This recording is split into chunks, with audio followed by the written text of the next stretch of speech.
Launching Poetry in Motion with your host, D. Freeman. D. Freeman. D. Freeman. D. Freeman. D. Freeman.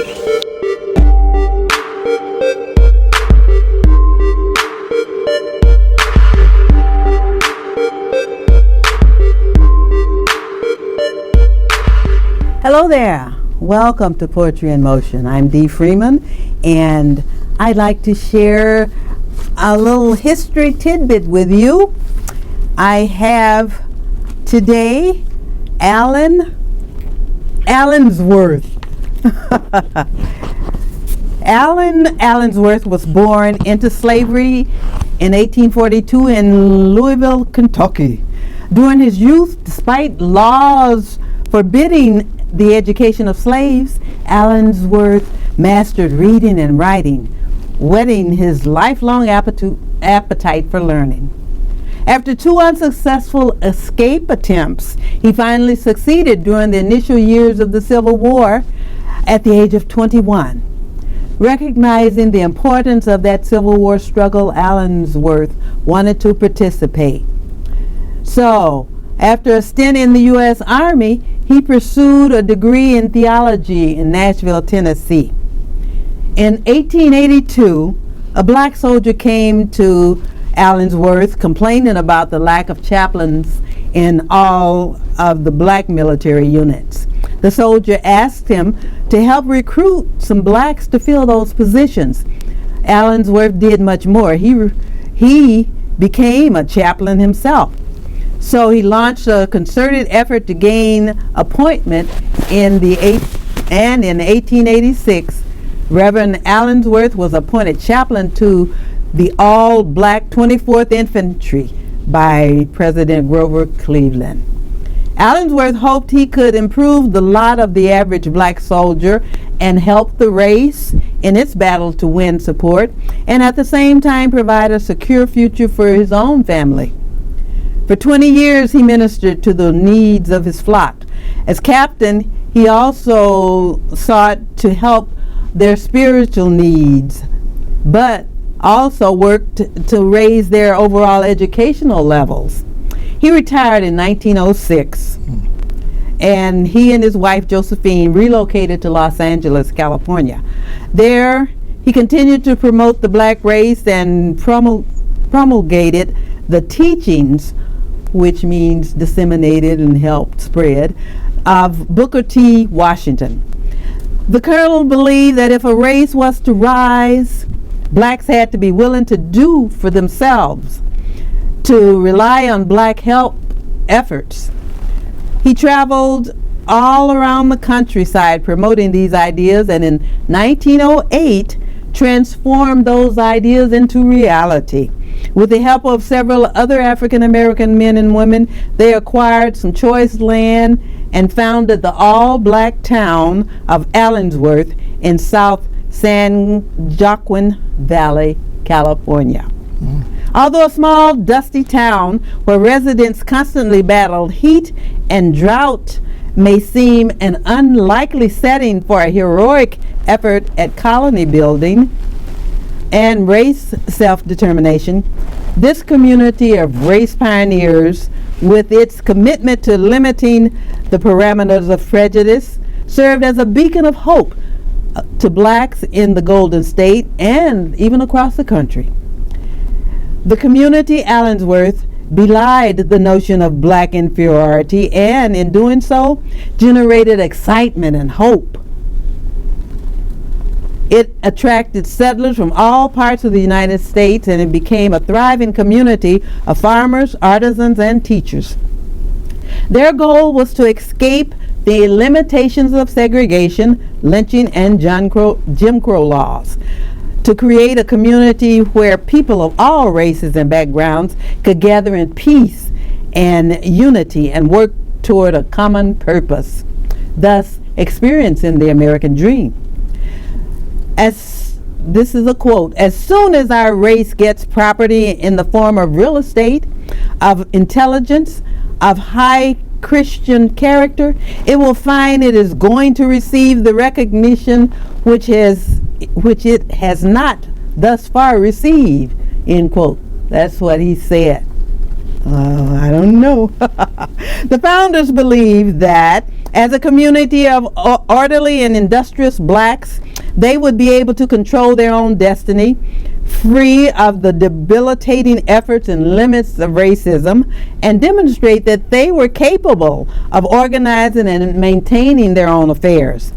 They prospered for the first 5 years or so until outside entities became jealous and interfered with their growth by doing similar things as they do today, similar to the redlining, creating and imposing restrictions, persuading businesses not to serve them, stopping some of the deliveries, trying to invade and steal the businesses, slowing the progress any way that they could, and due to the tensions, the threats, and the lack of opportunities, and also the death of Allensworth, the opportunities dwindled and the community finally faded and died. And this was in 1914. But in 1976, Colonel Allensworth State Historic Park was named in his honor. The park is thriving today under the auspices of the California Department of Parks and Recreation. The park is dedicated to honoring Allensworth's vision through social media programs, virtual tours, and maintenance of the town's original buildings. For today's visitors can visit the home of Josephine and Alan Allensworth. They can view the original schoolhouse, the Baptist church, and the library. Within the park, there are bike trails and numerous campsites, and rightfully so. Allensworth has really been called the town that refused to die. So this was another black community lost to the hateful activities of the other folk. Allensworth, a handsome young man. And I have a handsome young man here with me today. Hello, sir. How are you? I'm doing just fine. Thank you. Welcome to Poetry in Motion again. Well, thank you. I'm glad to be back. So, Mr. Freeman, you talked about yourself before. Do you want to give us a little snippet of your credentials, since we say you have as many letters behind your name as the alphabet? No, I think we've done that before. You've done that before, right. The JD, the CFP, and the CPA stuff, CEO. Okay, but last time we were talking about budgets and financial stuff. We can do that again today, right? Absolutely. Okay. So the last time here you mentioned a number of things that we could do to manage our money, and one was get a written budget and stick to it. But today I think we want to speak about how credit, in the involvement of high or low credit in your wealth production. So what can you tell us about the credit scores? Yes. Mm-hmm. Right. It's called the FICO score. FICO. Oh. Commonly called the FICO score. Mm-hmm. FICO basically stands for the corporation that actually invented the scoring pattern. Mm-hmm. It's the name of the corporation is Fair Isaac Corporation, mm-hmm. and that's FICA. It's the largest, best-known company that provides software for calculating a person's credit score. Oh, okay. Now, this credit score, most people have heard of the FICO score. It ranges from, I guess it could be 0, but certainly the low 500s, mm-hmm. up through about 850. Okay. And if you're below 580, mm-hmm. You're considered risky credit. Mm-hmm. It's very hard to borrow money, mm-hmm. from anyone, from any lending institution. Mm-hmm. If you are between 580 and let's say 700, mm-hmm. you have below average credit. It's going to cost you a lot of money to borrow. Oh, really? Yes. If you're between 670 and 739, that can be called good credit. I guess it's more like good to average to good credit. And if you are between 740 and 799, you have what they call dependable credit. That's pretty good credit. You can generally get favorable rates. 740 to what? 740 to 800 basically. Okay. And above 800, you have exceptional credit.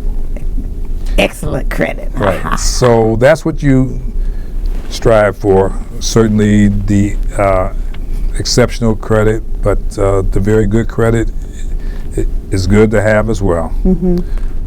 So credit is good to have. The good credit is always good to have.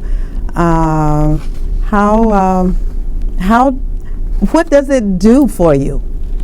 Okay, well, I know people say, don't mess up your credit. Yeah, that's right. That's right. Well, the credit score determines a number of things. It determines the interest rate that you would get on your first mortgage or your second mortgage or your mortgage line of credit. It would also determine the rates you would pay on auto loans, bill consolidation loans. But not only that, credit cards and other consumer loans such as department stores and gas credit cards. What is clear that we all pretty much know that when you apply for credit, your FICO score, the one that I was just going over the ranges, will determine your credit worthiness. Credit worthiness. Right. Whether you're a risk or whether you're good at paying your bills. Absolutely. That's what's recorded within that FICO score. Well, yes, that's what the FICO score indicates. How well that you probably will repay your loan. From this particular lending institution, huh? Yes. Okay. And that can mean quite a difference. It's all according to what your score is, and the difference between a low interest rate and a high interest rate could mean a lot of money. For instance, if you are buying a $20,000 car, and you're going to finance that over 5 years. In today's credit, and this is a great credit environment here as far as interest rates go, the level of interest rate, you could probably finance that at 3%. Well, $20,000 at 3% is going to give you a payment of $360 a month. $360, monthly. But for 5 years. Right, and that's probably if you're in that dependable credit area, certainly as an exceptional credit area, yes, 740 and above. 740, And you may be able to actually have low 700s and actually get that rate. But if you fall into the level below that, chances are your rate will be more like 6%. Now, double. Yeah, it's double. And 6%, if you look years ago, that was a great rate, but now it's high. But here's the difference between that. Well, let's say one would cost you about $360 a month. The other will cost you more like $390 a month. That's $30 difference. Yeah, $30 is $360 a year. $360, almost $400. Yeah, so if you round up and say $400 a year for 5 years, $2,000. You're paying $2,000 more for that same car. Yeah. Just because you messed up your credit? Well, right. Yeah, and we'll talk about a little bit of what you may not want to do to mess up your credit. But this is even more pronounced if you talk about a mortgage. For many of you that are looking to purchase that house, and we're going to use a nice round number of $100,000. Okay. And you have that good, dependable credit. Chances are you can get a 3.25% mortgage, if not lower. Okay. And we're only talking principal and interest. This is not taxes and insurance. That $100,000 loan over 30 years at 3.25% is going to cost you $435 a month. And you say, well, shoot, I can afford that. Of course, you got to put your taxes and insurance with it. Right. But chances are that $100,000 house is probably going to cost you somewhere less than $800 a month with all that included. Which is a reasonable payment. Hey, as far as rents today, decent rent costs you anywhere from $800 to $1,600 a month. Yeah, I think that's pretty good. Yeah. That's pretty good. But if we just stick with the principal and interest that we talked about for $435, and let's say that you fall into that other area of the high 60s, of the high 600s, as far as your FICO score, then you're going to be paying $600 a month for principal and interest. $200. Well, almost, but it's $165 a month. But it's certainly $2,000 a year. Over 30 years, yes, you can see, and that's $60,000. and that's all. So keeping the FICO score good is really key. But you know what the thing is that we know we're going to use it for credit, but companies and organizations, they look at your credit score as a testimony to your character, basically. Is that right? Yeah, I mean, they look at it as to whether you're trustworthy or dependable. Do you do what you say that you will do? I mean, so your credit score is very important. I mean, so where else does it come into play? Auto insurance. Many of us have cars and we have auto insurance. Do you know that auto insurers always check your credit score? Is that right? And it flows into what the rate is that they will charge you for new insurance and or renewal insurance. So even if you have some insurance and your credit rating goes down, when you renew, it's going to be reflected in the rates. They got to charge you more. That's right. And this could mean hundreds of dollars a year. And over a number of years, yeah, we're talking a lot of money. But not only that, let's say you're going for that job that you have been wanting to be considered for. Your potential employer will actually pull a credit report to see how dependable is this person. You know, does he or she do what they say that they're going to do? Do they pay back their bills on time? Do they manage themselves? Because you know, these could be pretty key positions. I know for higher positions, it's definitely paid. I mean, it's definitely pulled. And I can attest to that because I've been involved in when a number of them have been pulled because of that. So it's very important to keep your credit as good as you can. Now, there's 5 ingredients that make up your credit report. Okay. Okay, we have the payment history. That's 35% of it. So remember, if you pay your bills on time, that's going to make up 35% of your score. 30% is going to be made up of how much you owe. What do you have outstanding? 15% is made up of your length of credit history. Believe it or not, if you have an open account, even if it has a zero balance on it, and if the lender is not bothering you about closing it, you may not want to close it because it actually helps your credit report for the most part. Okay. And then, of course, it's 10% is for new credit. New. new credit. How many people have been looking at your credit report? How much new credit have you taken on? And another 10% is based on credit mix. Credit what? Credit mix. Credit mix. Right. I mean, is it all credit cards? Did you ever buy the car? Do you have a mortgage? All those, the more that you mix in there, the better your credit, and that you pay on timely, the better your credit. Okay.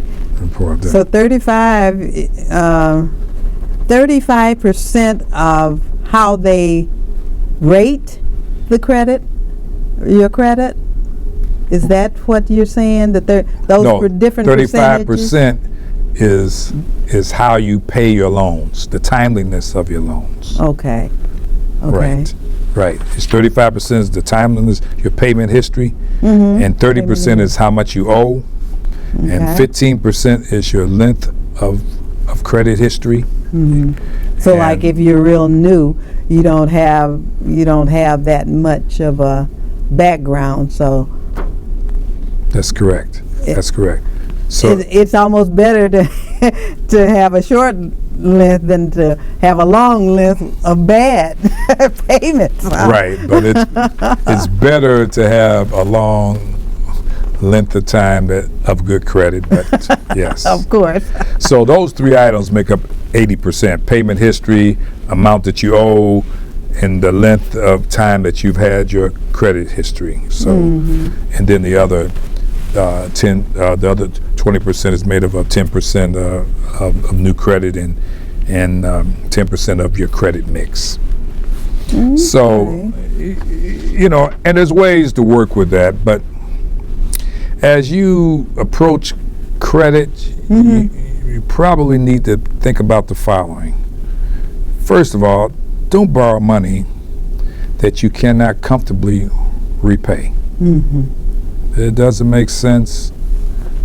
There comes times in your life when you have to you have to borrow money because of various things. Circumstances. Have happened, right. But generally speaking, just don't borrow money. Just to borrow it, and don't borrow it if you can't comfortably repay it. Okay. And so basically only borrow what you need, okay?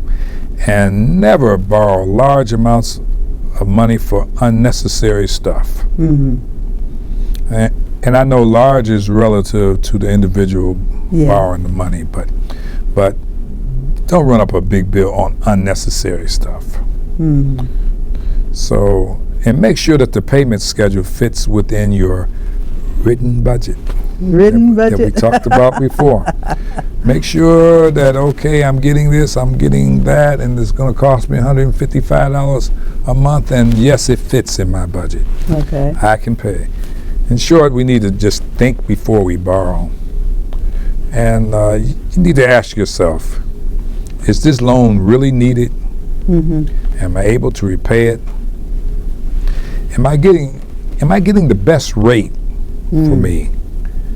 And if not, ask why. You may be surprised. You may be able to get that rate down from the offered rate of 8% down to 7 or 6, and that could mean a material amount of money down the line. But simply put, have a plan and approach when you're dealing with your credit. This is clearly in your hands. I mean, no one gives you a bad credit mark that you, unless there's other circumstances, but that you haven't had a part in creating. So create good credit, and you'll be able to enjoy wealth. Yes, prosperity. You'll be able to, I should prosperity. say. Yes. Yes. So. You talked about those 5 things which make credit worthiness. Right, that goes into your credit score. Okay. All right. So if actually you need some help, we've got 3 minutes now. is there someone, I know there are 3 large credit bureaus or agencies, the Experian, Equifax, or is that Equifax? How do you say Equifax. that? Equifax. And TransUnion. So if you have, unfortunately have made your credit bad and you want to start to repair it, what is some of the things that you can do? Well, the first thing you want to do, since we only got a little time here, is you want to go to the lender that has put a hit on your credit as not being, good. You need to understand if there's an error. You need to make sure that they are aware of it, and you need to insist that they correct it. Okay. And they have to correct it. Okay. If they've made an error. If they've made an error. And at the same time, you need to go to the reporting agencies that are reporting it, that, hey, this was an error. I've contacted my lender. They're going to correct it, to let them know that they need to stay on top of it, so that they'll flag it. And perhaps they'll even take it off of your report until everything is settled. That's the key. That's the key to it. Now, you can repair credit. I mean, after 10 years, certain things fall off, and bankruptcies after a period of time will fall off, and etc. You really just need to stay on top of what you're doing personally, presently rather. Stay on top of what you're doing presently, and if there's something way in arrears and you get an opportunity to make it good, you do so. If not, that'll fall off, and take care of the present. All right. Well, thank you, sir, for that. That Finance 101. Okay, and thank you for being here with us. Be proud, be productive, and by all means, be blessed. Tune in next week for more messages of blessings and inspiration. Guest sharing life and education. Words of powerful motivation. And editorials for deep contemplation. Until then, be blessed.